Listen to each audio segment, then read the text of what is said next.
நம்ம இன்னைக்கு சம்மர் ஸ்பெஷலாக 3 விதமான லெமன் ஜூஸ் எப்படி பண்ணுறதுன்னு பார்க்க போகிறோம்.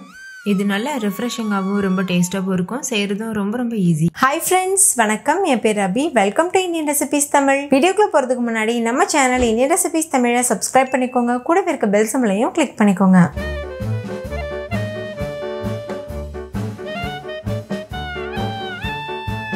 ஃபஸ்ட் இந்த ரெசிபி பண்ணுறதுக்கு நான் இன்றைக்கி 3 எலுமிச்சம்பழத்தை இந்த மாதிரி பாதியாக கட் பண்ணி எடுத்திருக்கேன். ஃபஸ்ட்டு பிளெயின் லெமன் ஜூஸ் பண்ண போகிறோம். அதுக்கு ஒரு மிக்சி ஜார் எடுத்துக்கோங்க. அதில் ஒரு முழு எலுமிச்சம்பழத்தை பிழிஞ்சு விட்டுக்கோங்க.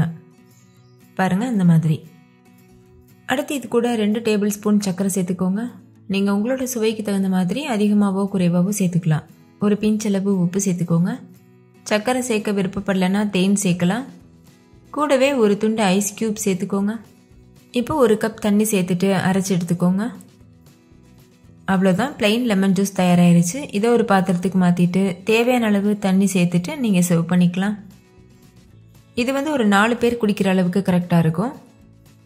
அடுத்து புதினா ஃப்ளேவரில் லெமன் ஜூஸ் பண்ண போகிறோம். அதுக்கு ஒரு மிக்சி ஜாரில் ஒரு முழு எலுமிச்சம்பழத்தை இந்த மாதிரி பிழிஞ்சு சேர்த்துட்டு இது கூடவே 2 டேபிள் ஸ்பூன் சர்க்கரை சேர்த்துக்கோங்க. ஒரு கைப்பிடி அளவு புதினா இலை சேர்த்துக்கோங்க. ஒரு துண்டு ஐஸ் க்யூப் சேர்த்துக்கோங்க. 1/4 teaspoon chaat masala, 1/4 teaspoon black salt சேர்த்துட்டு இது எந்தளவு முடியுமோ அந்தளவுக்கு நைஸாக அரைச்சி எடுத்துக்கோங்க. அரைச்சதுக்கப்புறமா இது கூட மறுபடிக்கும் 1 கப் அளவு தண்ணி சேர்த்துட்டு நல்லா அரைச்சிக்கோங்க. அரைச்சதுக்கப்புறமா ஒரு வடிகட்டி வச்சு நல்லா வடிகட்டிக்கோங்க.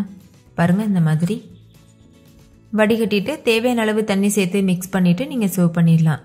அடுத்தது சப்ஜா லெமன் ஜூஸ் பண்ண போகிறோம். அதுக்கு ஒரு மிக்சி ஜாரில் ஒரு முழு எலுமிச்சம்பழத்தை இந்த மாதிரி பிழிஞ்சு சேர்த்துட்டு இது கூடவே ஊற வச்ச சப்ஜா விதைகள் தேவையான அளவுக்கு சேர்த்துக்கோங்க. நான் 2-3 ஸ்பூன் சேர்த்துக்கிறேன்.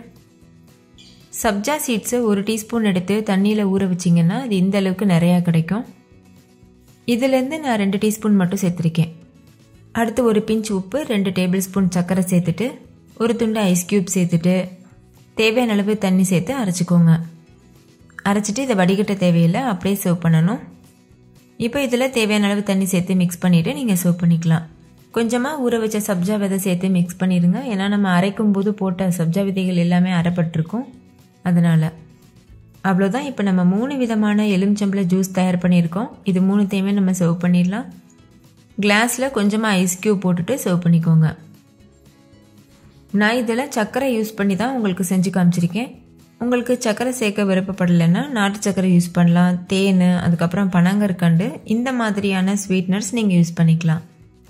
நீங்களே பார்த்தீங்கல்ல, இந்த 3 ஜூஸ் செய்கிறதும் ரொம்ப ஈஸி. லெமன் ஜூஸ் எல்லாருமே செய்வோம். ஆனால் இந்த மாதிரி வெரைட்டியாக செய்யும்போது நம்ம சம்மர் டைமில் போர் அடிக்காமல் குடிக்கலாம். கண்டிப்பாக நீங்களும் இந்த சம்மருக்கு இந்த 3 விதமான லெமன் ஜூஸ் ரெசிபி ட்ரை பண்ணி பாருங்கள். வீட்டில் இருக்க எல்லாரும் என்ஜாய் பண்ணி கேட்டு வாங்கி சாப்பிடுவாங்க. ஓகே ஃப்ரெண்ட்ஸ், இந்த வீடியோ உங்கள் எல்லாருக்கும் ரொம்ப பிடிச்சிருக்குன்னு நம்புகிறேன். பிடிச்சிருந்தா லைக் பண்ணுங்கள், உங்கள் ஃப்ரெண்ட்ஸ் கூட ஷேர் பண்ணுங்கள். நீங்களும் செஞ்சு பார்த்துட்டு டேஸ்ட் எப்படி இருந்ததுன்னு கமெண்ட்டில் சொல்லுங்கள். தேங்க்யூ, பாய்.